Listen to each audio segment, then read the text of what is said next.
confession which can be given either to a police officer or to the magistrate or even to a third person. अब confession के regarding हम लोग सब जानते हैं कि अगर एक कन्फेशन पुलिस ऑफिसर को दिया जाए कि अगर किसी बंदे ने कोई भी ऑफेंस किया, फॉर एग्जांपल अगर कोई बंदा मर्डर का ऑफेंस करता है और जाके डायरेक्टली पुलिस ऑफिसर को इस चीज के रिगार्डिंग इन्फॉर्म कर देता है कि भैया मैंने उसका मर्डर किया है, तो उस कन्फेशन की कोई भी एविडेंशियरी वैल्यू नहीं होती। इस फैक्ट को हम सब लोग जानते हैं, बट कन्फेशन हर बार सिर्फ और सिर्फ पुलिस को तो नहीं दिया जाता। कन्फेशन बेसिकली एक पुलिस ऑफिसर के अलावा एक मैजिस्ट्रेट को भी दिया जा सकता है, एक थर्ड इंसान यानी कि एक एक्स्ट्रा जुडिशियल कन्फेशन भी हो सकता है। तो whenever we talk about the confession, what is the evidentiary value of a confession, उस चीज से हमें देखना पड़ेगा कि वो कन्फेशन एक पुलिस ऑफिसर को दिया गया, एक जुडिशियल मैजिस्ट्रेट को दिया गया, या फिर एक स्ट्रेंजर को दिया गया, यानी कि किसी भी थर्ड बंदे को, जिसको कि हम लोग एक एक्स्ट्रा जुडिशियल कन्फेशन से बुलाएंगे। आज जो हम लोग केस डिस्कस करने वाले हैं, this deals with the extra judicial confession, और बेसिकली हमें यही बताया जाएगा that what is the evidentiary value of an extra judicial confession. In this particular case हमें यहां पे क्या देखने को मिल रहा है कि एक कपल था जो कि एक लिव इन रिलेशनशिप में रह रहा था, यानी कि एक हस्बैंड, मान लो एक लड़का और एक लड़की एक लिव इन रिलेशनशिप में रह रहे थे, and they were living at some place being the tenants, यानी कि घर पे एक लैंडलॉर्ड है और उन्होंने उस घर में टेनेंट के तौर पर 2 कमरे लिए हुए हैं और वहां पे वो दोनों रहते हैं। One particular day what happens is कि ये जो यहां पे लड़का लड़की है, जो लिव इन कपल है, उनमें आपस में किसी तरह का यहां पे डिस्प्यूट देखने को मिलती है, एक झगड़ा देखने को मिलता है, एंड सब्सीक्वेंटली जो लड़की होती है उसकी यहां पे डेथ हो जाती है। ये जो जजमेंट दी गई है by the case of Ramu Appa Mahapatra versus state of Maharashtra 2025 की judgment, this judgment is being given by justice Abhay S Oka and justice Ujjal Bhuyan. ये कि जो पूरा का पूरा केस चले, basically the case deals with the murder का केस है, जहां पे हमें क्या देखने को मिल रहा है कि यहां पे कपल था जो कि एक लिव इन रिलेशनशिप में ऑलरेडी रह रहा था, and one particular day what happens, उन दोनों में एक यहां पे क्वेरल होता है, एक झगड़ा होता है, एंड सब्सीक्वेंटली लड़की की यहां पे डेड बॉडी पाई जाती है। अब नाउ बेसिकली होता पता है क्या है, जैसे ही डेड बॉडी पाई जाती है, ये जो लड़का था, देखो जहां पे जो एक्यूज्ड है, वो डायरेक्टली जाके अपने लैंडलॉर्ड को बता देता है। मान के चलो कि लैंडलॉर्ड ऊपर रहता है, ये लोग नीचे रहते हैं, या फिर लैंडलॉर्ड नीचे रहता है, कि भैया जैसे ही यहां पे लड़की की डेथ हुई, वो डायरेक्टली अपने लैंडलॉर्ड के पास गया और वहां पे जाके सारे के सारे इंसिडेंट के रिगार्डिंग बता देता है कि ऐसे ऐसे करके हुआ कि हम दोनों में झगड़ा हुआ, एंड होता है कि झगड़े के इस लेवल तक झगड़ा बढ़ जाता है कि भैया वो लड़की को ही मार देता है। अब सेकेंडली हमें यहाँ पे क्या बताया गया कि अब आफ्टर यहां पे इन्फॉर्मिंग द लैंडलॉर्ड, ये जाता है लड़की के रिलेटिव्स के पास, basically to the brother of this particular deceased, उसके पास जाता है और वहां पे जाके भी सब कुछ बता देते हैं कि भैया हम दोनों में झगड़ा हुआ, झगड़ा होने से इस लेवल तक झगड़ा बढ़ गया कि आपकी सिस्टर का मैंने खून कर दिया। एंड वो जो भाई है, instead of getting surprised, instead of getting astonished, वो भाई अपने इसके लड़के के साथ वापस घर पे आता है और डेड बॉडी को आके देखते हैं, और उसके बाद पुलिस के पास केस रजिस्टर करवाया जाता है। अब यहां पे पॉइंट ये है कि ये जो कन्फेशन लैंडलॉर्ड को दिया गया, जिसने उसमें कन्फेशन में अपने लैंडलॉर्ड को बताया कि भैया उसने एक लड़की की हत्या कर दी, या फिर लड़की के भाई को बताया, इसकी वैल्यू क्या होगी, इसकी वैल्यू क्या होगी। क्या सब लोग पूरे के पूरे केस के फैक्ट्स को समझ पा रहे हैं? See, in this particular case, after the murder of the deceased, after murdering her, he informed about the incident to the landlord and to the deceased relatives. वो जाके रिलेटिव्स को भी इंसिडेंट्स के रिगार्डिंग बता देता है। अब बेसिकली बात है कि जब भी हम लोग कन्फेशन की बात करते हैं, कन्फेशन की evidentiary value, if this confession is given to a police officer, अगर ये कन्फेशन एक पुलिस ऑफिसर को दिया जाता है, तो उस केस में section number 25 of the Indian evidence act हमें क्या बताता है कि भैया any confession given to the police officer, वो रेलिवेंट तो है, but it is not admissible in the court of law, वो एडमिसिबल नहीं है, यानी कि उसकी कोई भी एविडेंशियरी वैल्यू नहीं है, ना तो वो कोई सब्सटेंटिव पीस ऑफ एविडेंस है और ना ही वो कोई कॉरोबरेटिव पीस ऑफ एविडेंस है। सेकेंडली, अगर हम लोग बात करें a confession given to a magistrate, अगर एक कन्फेशन मैजिस्ट्रेट साहब को दिया जाता है, तो चाहे वो कन्फेशन ड्यूरिंग द इन्वेस्टिगेशन दिया जाए, चाहे वो ड्यूरिंग द ट्रायल दिया जाए, अगर वो कन्फेशन मैजिस्ट्रेट को दे देता है तो हमें ये बताया गया है कि भैया ये जो कन्फेशन है ना, ये अपने आप में एक सब्सटेंटिव पीस ऑफ एविडेंस है, यानी कि इतना स्ट्रॉन्ग एविडेंस है that a person can be convicted on the basis of this evidence, कि अगर अपने आप में सिर्फ और सिर्फ ये एक सोल एविडेंस भी है ना, कि जहां पर एक एक्यूज ने जाके कन्फेस कर दिया in the presence of the magistrate, तो वो सोल एविडेंस इतना स्ट्रॉन्ग एविडेंस है कि कन्विक्शन भी पॉसिबल है। The case belongs to the third category, जहां पर ये कन्फेशन दिया गया है एक स्ट्रेंजर को, यानी कि confession given to a third person, जिसको कि हम लोग बोलते हैं extra judicial confession. And in our example यहां पे कन्फेशन किसको दिया गया?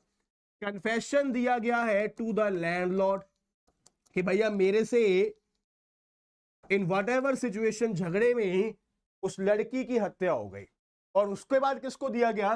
To the brother of the deceased, खुद जाता है उसके घर पे और जाके बताता है कि भैया हम दोनों में झगड़ा हो गया एंड झगड़े के दौरान मैंने आपकी सिस्टर का खून कर दिया। And instead of getting surprise, वो ब्रदर उसके साथ गाड़ी में बैठ के आता है और उस घर पे आता है एंड डेड बॉडी को आके वो वहां पे पाते हैं।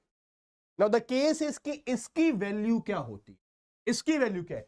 क्या ये एक totally substantive piece of evidence है? द आंसर इज नो, ये कोई सब्सटेंटिव पीस ऑफ एविडेंस नहीं है।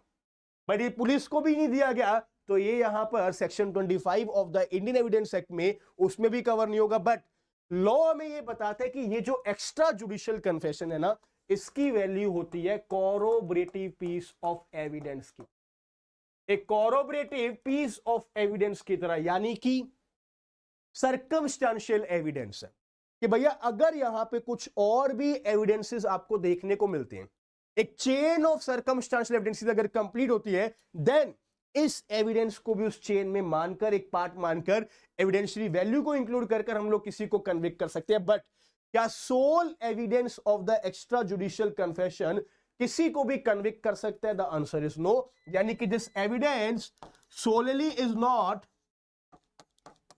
दैट इनफ कि भैया किसी को कन्विक्ट कर पाए। Clear everyone?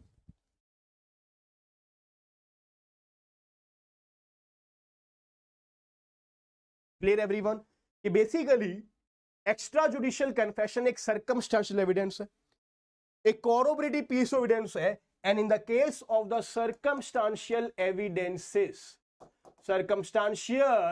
एविडेंसेस के केस में हमें क्या देखने को मिलता है कि भैया हमें चेन ऑफ एविडेंसेस को कंप्लीट करना पड़ता है टू कन्विक्ट अ पर्सन, यानी कि देयर शैल बी काफी सारे एविडेंसेस, 3 एविडेंसेस, 4 एविडेंसेस, और अगर वो चेन कंप्लीट होगी तब हम लोग मानेंगे कि भैया हम लोग यहाँ पे किसी को कन्विक्ट कर सकते हैं। फॉर एग्जांपल, अगर बंदे का कंडक्ट ये चीज प्रूफ कर रहा है कि भैया इसने ऑफेंस किया है, अगर यहाँ पे टीआईपी आ चुका, यानी कि किसी भी तरह का ये होगा कि भैया किसी विटनेस ने उसको देखा, फॉर एग्जांपल टीआईपी भी अगर नहीं है, then we can say affect, कि क्या यहां पर जब उसको मारा गया तो कोई ब्लड ड्रॉप्स थी, तो क्या ब्लड ड्रॉप्स के साथ डीएनए टेस्ट मैच हो रहा है? उसी तरह से अगर एक एक्स्ट्रा जुडिशियल कन्फेशन भी है तो ये सिर्फ और सिर्फ एक चेन को कंप्लीट करने का काम करेगा। अगर ये कन्फेशन नहीं भी है, then also we have to see the chain. But अगर ये चेन में कुछ भी नहीं है, सिर्फ और सिर्फ हमारे पास एक्स्ट्रा जुडिशियल कन्फेशन है, तो ये कोई सब्सटेंटिव पीस ऑफ एविडेंस नहीं है। इन दिस पर्टिकुलर केस हमें क्या देखने को मिल रहा है कि भैया इस केस में ना the only evidence was the extra judicial confession. तो क्या सिर्फ और सिर्फ एक्स्ट्रा जुडिशियल कन्फेशन के बेसिस पे क्या किसी को कन्विक्ट किया जा सकता है? The answer is no. Even though उसने तुरंत जैसे ही किसी का मर्डर किया, उसने जाके लैंडलॉर्ड को बता दिया, उसके जाके भाई को बता दिया, बट लेटर ऑन जब टेस्टिमनी आई, लैंडलॉर्ड ने बताया कि हाँ इसने मर्डर करके आके मुझे बताया। वाई? ये है तो एक एक्स्ट्रा जुडिशियल कन्फेशन। इसकी वैल्यू क्या है कि मुझे ऐसा क्यों बताया? ब्रदर ने आगे बताया कि भैया मुझे भी आगे बताया, उसके बाद मैं उसके घर पे वापस गया, वहां पे आके डेड बॉडी को देखा। क्या ये ब्रदर का जो एटीट्यूड है, क्या उसके ऊपर कोई क्वेश्चन जा सकता है? The answer is yes. तो हमें यहाँ पे सुप्रीम कोर्ट क्या बोलता है कि see whenever you are dealing with the chain of the circumstantial evidences, basically in the landmark judgment of Sharad Birdhi Chandra versus state of Maharashtra, पूरे के पूरे में 5 गोल्डन प्रिंसिपल्स बताए गए सर्कमस्टेंशियल एविडेंसेस को लेके, राइट? हमें क्या बताया गया कि see extra judicial confession is one of the other instance of the circumstantial evidence including the accused guilt after the incident.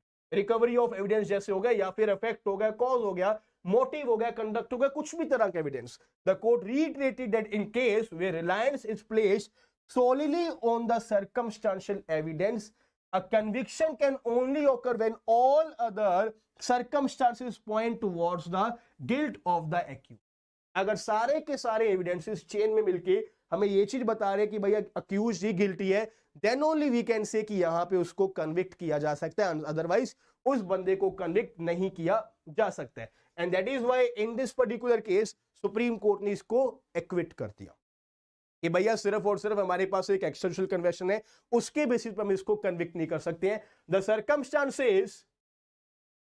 Circumstances would not have to be proved beyond reasonable doubt। ये कोई जरूरी नहीं है कि भाई यहाँ पे सारे के सारे circumstances beyond reasonable doubt prove करने हैं, बट हमें एक चेन को प्रूव करना पड़ना होगा कि भैया उसका मोटिव भी ये चीज स्टेब्लिश कर रहा था, हमें कोई ना कोई कॉज भी देखने को मिला, एक एक्स्ट्रा जुडिशियल कन्फेशन भी देखने को मिला, व्हाटएवर, एंड देन ये सारी की सारी चेन हमें ये चीज दिखा रही है कि हम उसको कन्विक्ट कर सकते हैं। अगर इस चेन में कोई भी गैप हमें देखने को मिल गया, then in that case acquittal हो जाता है, benefit of doubt मिल जाता है। That is a rule of the circumstantial evidences। The circumstances would not have to be proved beyond reasonable doubt, those would have to be shown to be closely connected with the principal fact sought to be inferred from those circumstances। All these circumstances should be complete and there should be no gap left in the claim of the evidence, in the chain of the evidence। If there is some chain, then इसको यहां पे acquit कर, that is the judgement, right.